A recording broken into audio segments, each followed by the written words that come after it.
Shalom teman-teman Youth and Teens di GBI Menara Kawanan Domba. Apa kabarnya hari ini? Pastinya kita semua dalam keadaan luar biasa.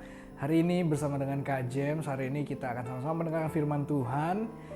Dan pastinya kita akan diberkati ya teman-teman ya. Nah, namun sebelum kita mulai mendengarkan firman Tuhan, yuk sama-sama kita bersatu di dalam doa. Mari kita berdoa. Tuhan, kami mengucap syukur pada pagi hari ini atau kapanpun kami mendengarkan tayangan ini. Tuhan, kami mengucap syukur kami boleh mendengarkan firman-Mu yang disampaikan pada hari ini. Hari ini Tuhan, secara khusus kami mau memperingati hari kelahiran-Mu, di mana Engkau telah lahir bagi kami di dalam dunia ini, menjadi Tuhan dan satu-satunya juru selamat dalam hidup kami. Kami mengucap syukur Tuhan, dan hari ini kami rindu untuk mengenal-Mu lebih dalam lagi. Berbicara kepada kami Tuhan lewat firman-Mu supaya kami dapat mengerti dan mengenal lebih dalam akan Engkau. Kami mengucap syukur Tuhan di dalam nama Tuhan Yesus. Haleluya. Amin. Oke teman-teman, hari ini Kak James akan sharing. Betul sekali, kita sedang merayakan Natal di tahun 2022. Dan hari ini Kak James akan angkat satu tema, yaitu adalah arti sebuah nama ya. Di dalam Alkitab teman-teman itu sangat banyak nama-nama ya, apalagi budaya dari bangsa Yahudi atau bangsa dengan bahasa Ibraninya, mereka itu sangat identik kaitannya antara nama dengan sebuah arti teman-teman. Jadi nama di dalam Alkitab itu sangat banyak sekali yang memiliki arti di dalam nama tersebut. Contohnya kita lihat seperti Yakub yang artinya adalah penipu ataupun cerdik ya. Kemudian Naomi yang artinya menyenangkan, Barnabas yang artinya anak penghiburan, Yedija nama sebelum Salomo yang artinya adalah dikasihi oleh Tuhan. Dan masih banyak lagi teman-teman nama di dalam Alkitab yang memiliki arti ya. Teman-teman pasti tahu banyak hal juga. Akan tetapi teman-teman, apa sih yang menjadi arti dari nama Tuhan kita Yesus Kristus ya? Arti dari nama Yesus di dalam bahasa Ibrani itu artinya adalah teman-teman, Yahweh menyelamatkan. Atau lebih mudah dimengerti, Tuhan adalah keselamatan kita. Itu adalah nama dan arti dari nama Yesus. Siapa yang memberikan nama Yesus ini teman-teman? Yaitu adalah Tuhan sendiri lewat perantaranya malaikat ketika ia berjumpa dengan Maria. Dikatakan bahwa engkau akan menamai dia Yesus karena dialah yang akan menjadi juru selamat umat manusia. Jadi arti nama Yesus adalah Tuhan adalah keselamatan kita. Sampai sini teman-teman paham ya? Nah, namun teman-teman, seorang nabi yang bernama Nabi Yesaya, dia bernubuat ya. Di zaman perjanjian lama, itu lama sekali, ratusan tahun sebelum Yesus lahir, Nabi Yesaya sudah bernubuat di dalam Yesaya 9 ayat 5. Yuk mari sama-sama kita baca bersama-sama ya. 1, 2, 3. Sebab seorang anak telah lahir untuk kita, seorang putra telah diberikan untuk kita. Lambang pemerintahan ada di atas bahunya dan namanya disebut orang Penasehat Ajaib, Allah yang perkasa, Bapa yang kekal, Raja Damai. Nah teman-teman, pasti ayat ini sudah tidak asing ya, karena ayat ini pun sudah banyak dijadikan lagu-lagu yang biasa kita nyanyikan di Natal teman-teman. Memang itulah nubuat yang Tuhan beri, yang Yesaya katakan di dalam Yesaya 9 ayat 5, bahwa nama dari orang yang dibuatkan yaitu Mesias yang dibuatkan akan dipanggil dengan Penasehat Ajaib, Allah yang perkasa, Bapa yang kekal, dan Raja Damai teman-teman. Nah hari ini kita akan membahas nama-nama panggilan yang tertulis di Yesaya 9 ayat 5 ini ya. Kita mulai dari yang pertama, yaitu Penasehat Ajaib. Nah Penasehat Ajaib itu berarti adalah nama yang menuntun teman-teman. Nah teman-teman coba perhatikan ini. Teman-teman lihat ada 9 foto orang di sini. Teman-teman tahu siapakah mereka? Kalau dilihat dari muka-mukanya, mereka adalah muka-muka orang Indonesia. Betul sekali teman-teman. Mereka adalah One Team Press-nya dari Pak Presiden Jokowi. One Team Press itu apa sih? One Team Press adalah Dewan Pertimbangan Presiden. Atau sederhananya mereka adalah penasehat-penasehatnya Jokowi. Nah, Di dalam kehidupan manusia teman-teman, seorang Jokowi pun yang sudah menjadi presiden, dia membutuhkan membutuhkan penasehat. Nah, begitu juga dengan halnya Presiden Amerika Barack Obama pada tahun 2009 waktu dia menjabat, teman-teman. Nah, yang menariknya teman-teman, istri dari Presiden Barack Obama yaitu Michelle Obama waktu mereka menjadi presiden dan ibu negara Amerika Serikat. Nah, ibu Michelle Obama ini minta permintaan khusus ya. Permintaan yang ditujukan kepada pemerintahan untuk kepentingan anak-anaknya. Apa yang diminta oleh Michelle Obama? Ibu Michelle Obama ini meminta bahwa anak-anaknya memerlukan penasehat. Ya, teman-teman lihat ini anak-anaknya yang masih kecil. Ini anak-anaknya waktu umur seperti digambar inilah ketika papa mamanya menjabat jadi presiden. Jadi waktu Barack Obama menjabat jadi presiden, mamanya minta kepada pemerintah bahwa anak-anaknya diberikan penasehat. Ya, penasehat untuk apa? Padahal mereka masih kecil. Penasehat agar mereka bisa menjadi anak-anak presiden yang baik. Ya, mereka harus tahu kehidupan sebagai anak presiden tuh seperti apa, karena pasti berbeda teman-teman dengan kehidupan orang biasa. Nah, di sini satu gambaran teman-teman bahwa manusia itu sangat membutuhkan nasihat. Setuju teman-teman? Dan kita lihat bahwa Tuhan dikatakan sebagai penasehat yang ajaib. Ajaib itu berarti melampaui penjelasan manusia. Ya. Penasehat doang itu biasa teman-teman ya. Tapi kalau penasehat yang ajaib berarti ini penasehat yang luar biasa, yang melampaui penjelasan manusia. Nah, Yesaya itu teman-teman telah menubuatkan bahwa Allah itu berencana mengutus seorang penasehat bagi penduduk dunia yang remuk hatinya. Jadi penasehat ini sudah dinubuatkan oleh Nabi Yesaya bahwa nanti akan datang lahir satu manusia yang dia akan menjadi penasehat. Dan itu adalah utusannya Allah, ya. Nah, kemudian ada dua alasan teman-teman, kenapa Tuhan kita disebut sebagai penasehat ajaib. Alasan yang pertama teman-teman, karena Yesus adalah 100% Tuhan, ya. Yesus itu 100% Tuhan. Dia tahu masa depan kita, dia tahu setiap langkah hidup kita, bahkan dia memegang kendali atas seluruh kehidupan yang ada di dunia ini, teman-teman, ya. Itulah keistimewaan dari Tuhan Yesus yang merupakan 100% Tuhan. Jadi dia itu sudah melampaui kehidupan manusia itu sendiri, teman-teman. Dia tahu masa depan kita semua. Karena dia adalah Tuhan. Dia Tuhan yang maha tahu. Kemudian alasan yang kedua teman-teman, yaitu adalah Yesus adalah juga 100% manusia. Meskipun dia Tuhan yang tahu segalanya, Tuhan yang penuh dengan kuasa, tapi Tuhan juga 100% manusia. Tuhan lahir ke dunia ini menjadi sama dengan manusia. Tujuannya apa teman-teman? Supaya Tuhan menunjukkan bahwa Tuhan itu juga mengerti apa yang kita rasakan. Tuhan tahu bagaimana rasanya takut, Tuhan tahu bagaimana rasanya sedih, Tuhan tahu bagaimana rasanya bahagia. Tuhan tahu semua apa yang kita rasakan sebagai manusia, teman-teman. Itulah mengapa kita layak memanggil dia sebagai penasehat yang ajaib. Yang dimana ketika Tuhan hadir di kehidupan kita, dia bukan hadir sebagai orang biasa, tapi dia hadir sebagai Tuhan yang juga sama seperti kita manusia, ya. Nah, kemudian teman-teman, Yesus itu juga memiliki hikmat yang melampaui hikmat manusia, ya. Teman-teman tahu waktu di umur Yesus yang 12 tahun, dia itu pernah membuat satu bait Allah, di situ ada berkumpul para ahli Taurat tuh heboh. Kenapa?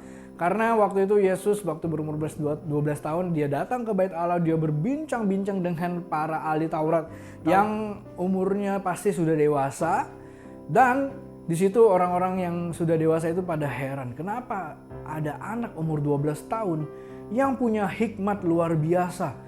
Tuhan Yesus mengajukan pertanyaan-pertanyaan sulit, bahkan dia juga bisa berdiskusi dengan para ahli Taurat tersebut. Nah, di sini menunjukkan bahwa Tuhan ini Tuhan yang luar biasa. Yesus adalah Tuhan yang sangat luar biasa ketika ia ada di dalam dunia ini. Dan tuh teman-teman, Tuhan Yesus itu juga adalah keajaiban itu sendiri, teman-teman. Kenapa? Karena ia nyata dan hidup lewat firman-Nya, ya. Kita itu bisa merasakan kehebatan dan keajaiban Tuhan itu lewat firman Tuhan. Bagaimana kita bisa mendapat nasihat yang ajaib itu, teman-teman? Cuman satu cara, yaitu adalah lewat firman Tuhan. Tuhan sudah memberikan firman-Nya kepada kita sampai hari ini, dan firman-Nya itu tetap hidup berkuasa, ya. Itulah mengapa Tuhan sebagai penasehat ajaib di dalam hidup kita. Kemudian yang kedua, teman-teman, Tuhan juga adalah Allah yang perkasa. Allah yang perkasa berarti nama yang berkuasa. Nah, perkasa, teman-teman, itu diambil dari bahasa Ibrani, yaitu adalah gibor, yang artinya kekuatan, kuasa, atau pahlawan, ya teman-teman. Nah, keperkasaan Tuhan itu bisa kita lihat pertama, yaitu sebelum kelahirannya. Sebelum Tuhan Yesus lahir di dunia ini, kita sudah lihat keperkasaan Tuhan. Lewat mana? Yaitu lewat penciptaan dunia ini, teman-teman. Itu sangat luar biasa. Tidak ada yang bisa menandingi kekuasaan Tuhan dalam menciptakan dunia ini. Memang manusia itu punya akal, mereka bisa menciptakan sesuatu, menciptakan inovasi. Namun, manusia itu tidak bisa menandingi ciptaannya Tuhan, ya. Tidak ada yang bisa menandingi ciptaan Tuhan atas dunia ini. Dan bahkan di zaman perjanjian lama sebelum Tuhan Yesus lahir, Tuhan sudah menunjukkan begitu banyak mujizat, begitu banyak peristiwa luar biasa di dalam perjanjian lama yang mana menunjukkan keperkasaan Tuhan. Kemudian keperkasaan Tuhan juga kita lihat semasa Tuhan Yesus hidup. Ketika Tuhan Yesus sudah lahir, kita sudah lihat keperkasaan Tuhan lewat mana? Lewat mujizat-mujizat yang ia lakukan. Tuhan semasa pelayanannya selalu melakukan mukjizat. Disitulah dia menunjukkan bahwa tanda ini adalah Tuhan yang penuh dengan kuasa. Nah, teman-teman, apa sih arti Allah yang perkasa buat kita? Yang pertama, teman-teman, Yesus adalah sumber kemampuan kita, ya. Tuhan itulah yang memberikan kita kekuatan. Teman-teman pernah merasa down, teman-teman pernah merasa rasanya hidup ini begitu sulit, ya. Kak James lihat banyak di berita, bahkan di sosmed, yang mengeluh bahwa anak-anak muda ini mulai mengkhawatirkan masa depan mereka. Nah, Yesus adalah sumber kemampuan kita, teman-teman. Artinya, seperti yang tadi sudah dikatakan, Tuhan adalah 100% Tuhan, yang berarti dia tahu masa depan kita, maka dia juga bisa menyediakan segala apa yang kita miliki, teman-teman. Kemudian, Yesus adalah kekuatan kita. Teman-teman, kalau teman-teman down, teman-teman merasa butuh kekuatan daripada Tuhan, teman-teman harus datang kepada Tuhan Yesus. Memang di dunia ini masalah itu tidak bisa lepas dari hidup kita, teman-teman. Dan Tuhan mungkin juga tidak langsung mengangkat masalah kita. Tapi kalau kita datang kepada Tuhan, Tuhan memberikan kita kekuatan, ya, dan juga Tuhan menyertai kita dalam kita menyelesaikan masalah kita. Dan kemudian, teman-teman, Yesus juga menjamin kekekalan kita. Apa jaminan yang Tuhan berikan? Tuhan menjamin kalau kita mengikuti Yesus, kita tidak akan binasa, teman-teman. Memang Tuhan tidak berjanji bahwa nanti hari akan selalu cerah atau semua akan berjalan dengan mulus. Tidak, teman-teman. Tapi Tuhan berjanji kalau kita jalan ikut Tuhan, Tuhan akan menyertai kita, tidak pernah ditinggalkan, dan kita akan melihat hidup kita nanti di ujungnya. Kita akan hidup bersama Tuhan di dalam kekekalan. Nah, yang ketiga, teman-teman, Tuhan juga dipanggil dengan Bapa yang kekal. Artinya dia adalah sebuah nama yang abadi, ya. Nah, teman-teman lihat lambang ini, ada lambang A dan ada lambang seperti O. Nah, itu adalah Tuhan menyatakan diri sebagai Alfa dan Omega. Ya, itu tercatat di dalam kitab Wahyu, salah satunya di Wahyu 1 ayat 8. Ia berkata, "Aku adalah Alfa dan Omega, firman Tuhan Allah, yang ada dan yang sudah ada dan yang akan datang, yang maha kuasa." Nah, teman-teman, Tuhan itu adalah Alfa dan Omega. Alfa adalah yang pertama, Omega adalah yang terakhir. Jadi Tuhan menyatakan bahwa diri dia adalah permulaan dari awal itu adalah Tuhan. Dan akhir dari segalanya pun adalah Tuhan. Ini berbicara apa, teman-teman? Ini berbicara mengenai kekekalan. Tuhan itu adalah Bapa yang kekal. Apa sih artinya Bapa yang kekal? Tuhan itu dia menjadi Bapa diri kita ya. Kita memiliki Bapa yang adalah Tuhan itu dari awal hidup kita sampai selama-lamanya. Dan Tuhan adalah pemelihara kita yang kekal. Dan terakhir teman-teman, Raja Damai. Raja Damai dalam bahasa Ibrani adalah Shar Shalom, yang artinya dia yang menyingkirkan semua pengganggu kedamaian dan menjamin kesejahteraan. Ya, itulah Raja Damai. Dia menyingkirkan segala hal-hal yang mengganggu kedamaian manusia dan dia juga yang memberikan kita kesejahteraan. Nah, teman-teman, dunia itu memang dalam mengejar segala sesuatunya bisa menumpahkan darah, teman-teman. Mereka bisa saling menyerang, mereka mementingkan dirinya sendiri. Tapi akan tetapi Tuhan itu memiliki cara yang berbeda. Kalau dunia menumpahkan darah, Tuhan itu mengorbankan darahnya. Ini adalah Raja Damai yang menjadi satu contoh berbeda dengan dunia ini, teman-teman. Teman-teman, apa yang membedakan Perjanjian Lama, Old Testament, dan Perjanjian Baru, New Testament? Yang membedakan, teman-teman, itu adalah kelahiran Tuhan, ya. Kenapa Kak Jas membahas ini? Karena teman-teman harus mengerti, ketika Yesus lahir, dia menjadi Raja Damai. Kalau dahulu teman-teman, waktu Tuhan belum hadir di dunia ini, Tuhan itu berbicara kepada manusia itu dengan banyak perantara. Bahkan manusia itu sangat terbatas untuk bertemu dengan Tuhan. Ya, teman-teman tahu sendiri, manusia itu sangat sulit bertemu dengan Tuhan. Kalau mereka kedapatan melakukan dosa, hukumannya begitu berat, ya. Hukuman yang Tuhan berikan itu sangat berat. Itu menunjukkan bukannya Tuhan itu kejam, tapi Tuhan itu penuh dengan kuasa dan Tuhan sangat menghargai ketaatan. Akan tetapi teman-teman, Perjanjian Lama yang tadinya mengacu pada hukum Taurat, ketika Tuhan Yesus lahir itu sudah diubahkan menjadi perjanjian yang baru. Apa yang membedakan? Kalau Perjanjian Lama kita fokus dengan hukum Taurat, Perjanjian Baru kita fokus dengan yang namanya kasih karunia. Ketika Tuhan Yesus lahir ke dunia ini, dia menjadi pintu untuk kita bertemu dengan Tuhan. Dia menjadi Raja Damai yang mendamaikan kita dengan Tuhan, teman-teman. Karena ketika Yesus sudah lahir, tirai bait Allah itu disobek, menandakan bahwa tidak ada lagi selubung antara hubungan manusia dengan Tuhan. Manusia sudah seharusnya berhubungan dengan Tuhan begitu rupa. Dan Tuhan memulihkan itu, teman-teman. Dia membawa damai di dalam dunia ini.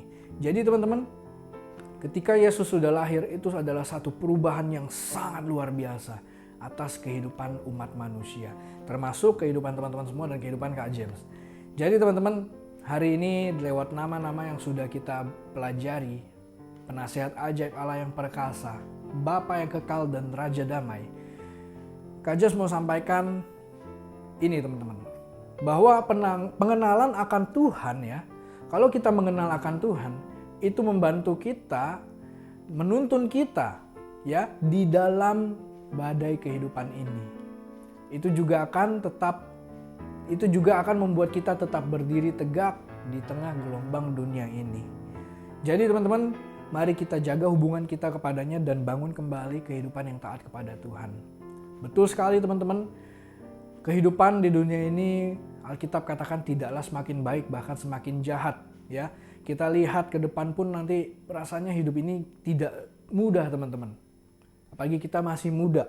Akan tetapi kita memiliki satu hal yang berbeda, teman-teman, yaitu adalah kita mengenal Tuhan kita. Kita tahu siapa Tuhan. Mungkin agama-agama lain mencari Tuhan itu siapa. Tapi kita tahu siapa itu Tuhan, yaitu adalah Tuhan Yesus. Dan kalau kita mengenal Tuhan dengan baik, maka Tuhan Yesus itu akan menuntun kita melewati badai kehidupan ini. Bagaimana caranya? Tuhan itu sudah mencurahkan Roh Kudus atas hidup kita, teman-teman. Ketika Roh Kudus dicurahkan kepada hidup kita, Roh Kudus itulah yang akan menuntun langkah kita melewati badai kehidupan ini dan kita akan menang bersama-sama dengan Tuhan. Jadi pesan Natal di tahun ini buat teman-teman semua, kiranya teman-teman terus mendekatkan diri kepada Tuhan. Ayo mulai memasuki tahun berikutnya, bahkan tahun-tahun ke depannya lagi Tuhan. Teman-teman harus dekat kepada Tuhan, teman-teman harus bangun hubungan dengan Tuhan. Ayo mengandalkan Tuhan dan minta tuntunan Roh Kudus agar kita dapat hidup bersama dengan Tuhan seperti hidup di surga. Oke teman-teman, itulah firman yang Kak James sudah sampaikan, dan Kak James ingin berdoa buat kita semua. Mari kita berdoa. Tuhan, kami mengucap syukur untuk firman yang sudah Tuhan sampaikan kepada kami, yaitu lewat nubuat dari Nabi Yesaya di Yesaya 9 ayat 5. Kami belajar Tuhan bahwa Mesias yang telah hadir di dunia ini itu adalah penasehat ajaib kami. Dia adalah Allah yang penuh dengan kuasa, yang sanggup mengangkat kami dari kejatuhan, yang sanggup melakukan banyak mujizat dalam kehidupan kami. Tuhan juga adalah Bapa kami yang kekal. Kami memiliki Bapa. Hidup kami dipelihara dari awal kami hidup sampai selama-lamanya. Tuhan memelihara kami, dan Engkau memberikan damai kepada kami karena Engkau adalah Raja Damai yang sudah membalikan hubungan kami kepadamu ya Tuhan. Kami bersyukur Tuhan, dengan kelahiran-Mu ini kami boleh dipulihkan, kami boleh mengenal Engkau lebih dalam lagi. Kami mengerti bahwa Tuhan sangat dekat dengan kami. Kami rindu Tuhan agar kami boleh terus berhubungan dengan-Mu ya Tuhan. Memasuki tahun baru nanti, bahkan sampai selama-lamanya kami mau tetap bergantung kepada Tuhan. Karena kami membutuhkan penyertaan Tuhan, membutuhkan Roh Kudus Tuhan. Terima kasih Bapa, kami dikuatkan lewat firman ini. Kami tidak sendiri dan kami mau melangkah bersama dengan Tuhan. Sekali lagi Tuhan, kami mengucap syukur atas kelahiran-Mu, dan kami sangat berterima kasih atas kasih-Mu yang begitu besar ya Bapa. Kami mengucap syukur Tuhan, terpuji nama-Mu di dalam nama Tuhan Yesus. Haleluya. Amin. Oke teman-teman, Merry Christmas buat kita semua dan selamat menempuh tahun baru. Tuhan Yesus memberkati.